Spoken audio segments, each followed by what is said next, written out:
and today we are here with Dr. Karen Aronian. She's a former New York City public school teacher and college professor at private and public universities across the United States. And through her company, Aronian Education Design, Dr. Aronian brings over 30 years of expertise guiding parents and educators in reorganizing their learning spaces. So that's our topic for today. We are going to help parents who are then with their teenagers going to help create a better learning environment if they are learning at home. So thanks for being here with us. Thank you, Susan. Great to be here.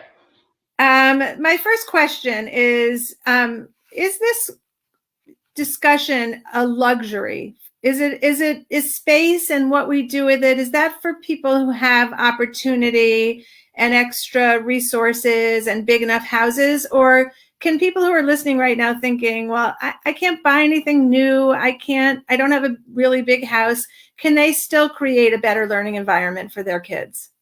Absolutely.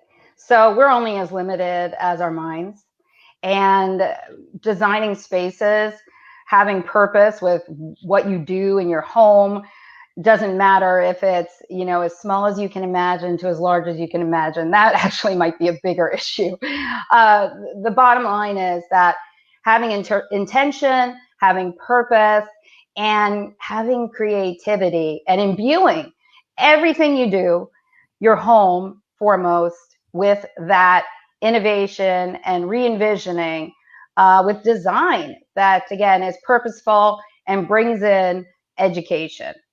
So I don't have vision. That's not my natural default. I don't look at space and see all the things I could do with it. So when you talk about purpose for space, I'm lost. What does that mean? So more or less, if you are looking at any place in your home, you think to yourself, how could I grow this and make this better? What kind of information could I bring in here? So I'll just give you a hint. For instance, if we are thinking about holidays now, right? That's an easy one. And all teachers do this, right? They want to capture what's happening in the world and on a day-to-day basis by giving information. So they're going to put into their classrooms, and we're going to put into our home, our classroom, what is happening today. So what day of the week is it? Is that clear? Is that very evident in your home? Not to anyone right now, right? So we'll throw it all up in the air. It's any day you want it to be, but starting from a place of just getting people centered, the day of the week, what month it is, what potential holidays are coming up, having a calendar, and then bringing in what's going to be happening this month. Are there any holidays coming up? Can we put up some images of what we do in September? Do we want to have anything where we go out on an outing and put that also on our calendar? So we can grow this, whether we do this on our refrigerator, whether we do this on the door of our front door, inside of the door. So it's something we reference every day, along with a list of what we need to bring with us to school, or we can also put up intentions, good feelings, ideas, a nicety about somebody in the home or something we're feeling. So one thing I do, and I'll just jump, is I have a whiteboard going at all times by the front door with a dry erase marker. And I might just write up something that pops into my head. So it's sunny out today. And then I let the kids add to it as they come past it. Oh, like a prompt. That's lovely. Okay, because you were listing all those other things and I was thinking, oh my God, more work for me. But the whiteboard is actually not a whole lot of extra work for you. Like a wreath or all these other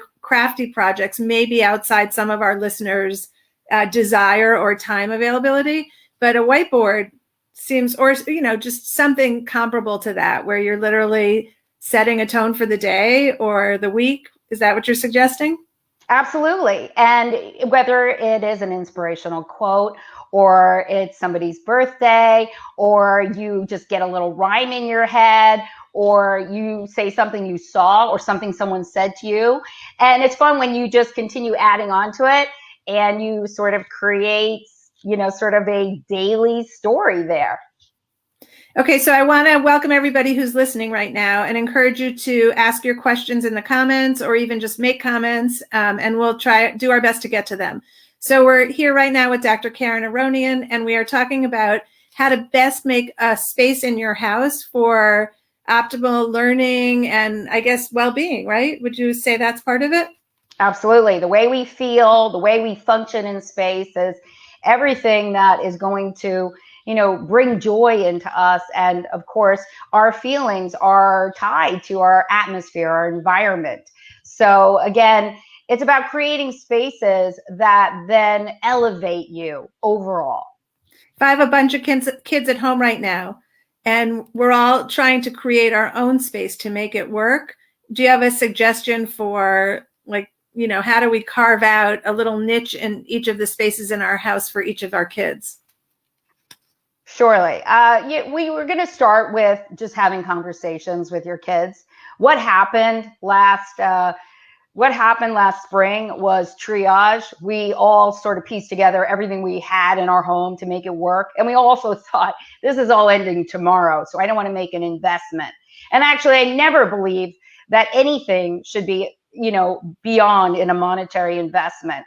We're always reusing, repurposing, recycling what we have, and passing down, asking of community, going onto your Facebook pages with Susan and saying, does anybody have, or I'm looking for, because people do, and they grow out of things. And of course they want to pay it forward and pass it forward and be generous. So ask of your community for items you may need, whether it's a desk, whether it's a light, whether it's books, whether it's toys. And just again, carving out spaces, as you mentioned, that are personalized to who's in the home.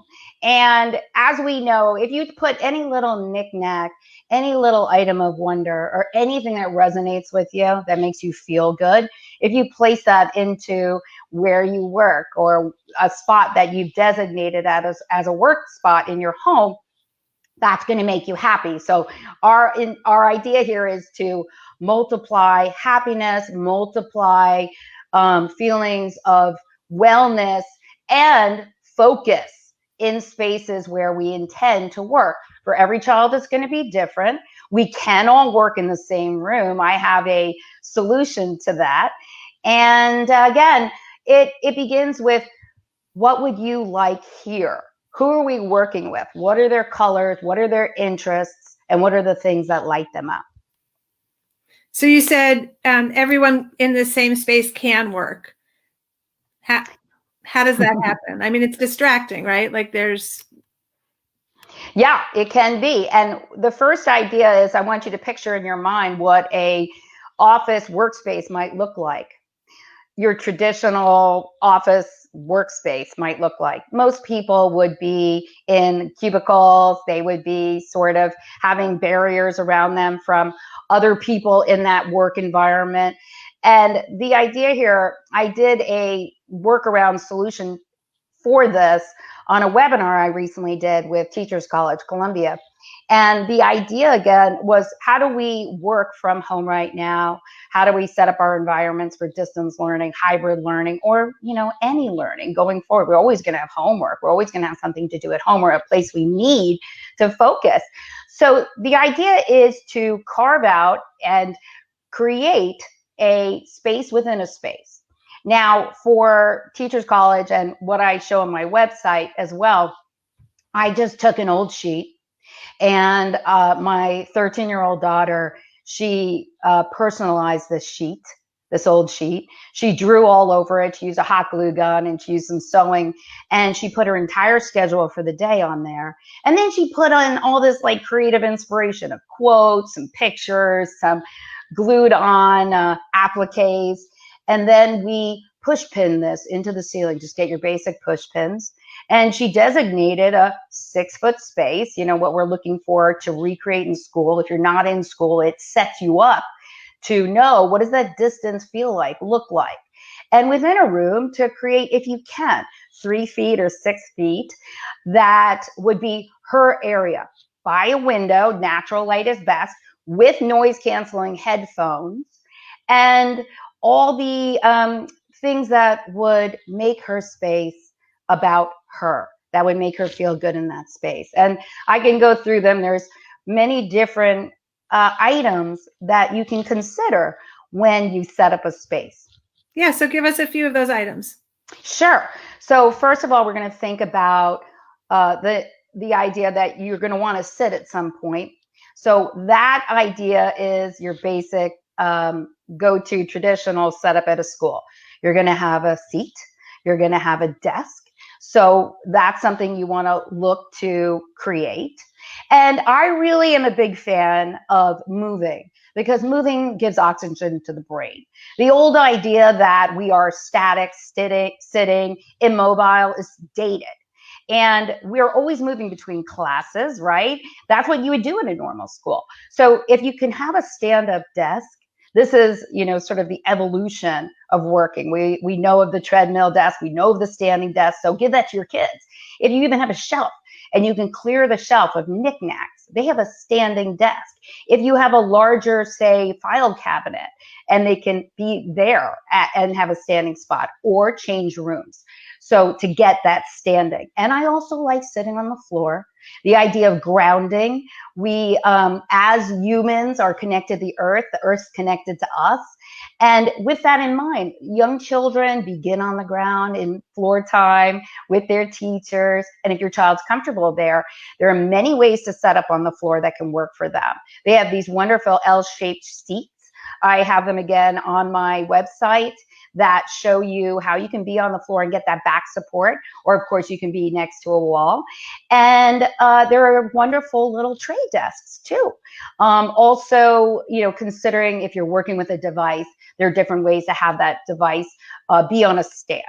And they should never be on your lap. Just because it's called a laptop doesn't mean it should ever be on your lap, because this is something that has EMF and electromagnetic force, and it should not be on us, right? We're humans. We're not. We're luckily, not machines. So with that in mind, just coming back to the space, we want to think about the positioning. And I do like a desk, because you never want to fall out of this. This is something that you're going to be asked to do. So have a little time with that. Consider the other options. Lighting, very key.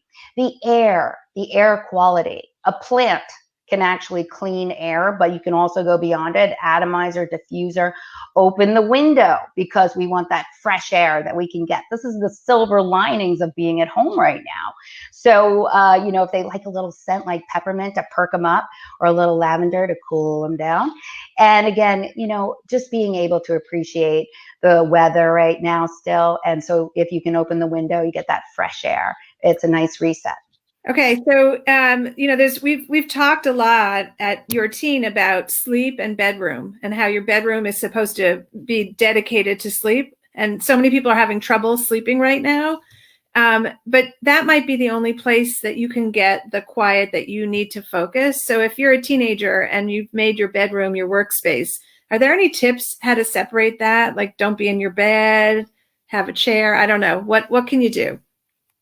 Exactly. It's the same solution, the same situation of, let me take a portion of this room and dedicate it to being my workspace. And again, you can use a sheet. You could use a screen. You could use, those giant wardrobe boxes that you use to move. So if you could cut that up and you create the screen, right? You could even you're going to cut half of it and you already have that natural break. Now take the other piece and attach it with duct tape, decorate it, paint it, take it outside, make action painting, whatever you like. Drape it, make it beautiful, take some old material, use wrapping paper.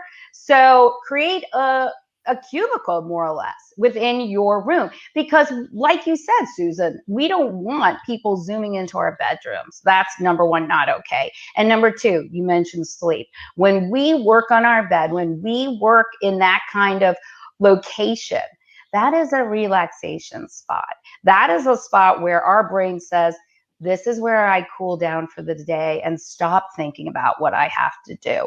So we're actually confusing two different objectives.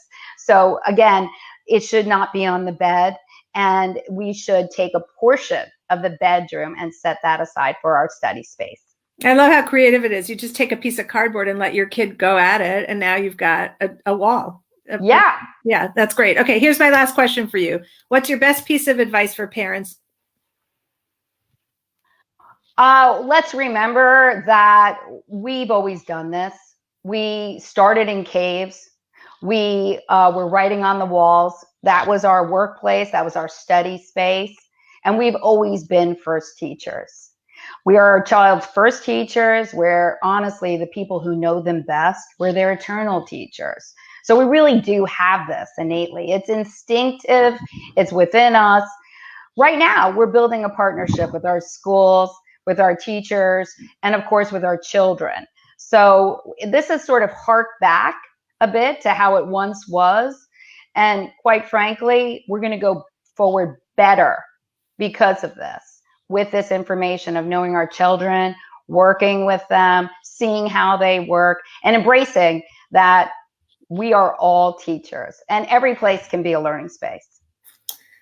Thank you so much, Dr. Karen Aronian. I love this idea of all these collaborative opportunities for families and for individuals and parents with their kids to come up with spaces that are going to help us have a better environment to learn in. So thanks so much. Thank you, Susan. And I've got a program going right now on my website, which gives people all the options of how they can use their home to optimize learning and creativity. Okay, so what's your website? It's drkarenaronian.com. Okay, thanks so much. Thank you.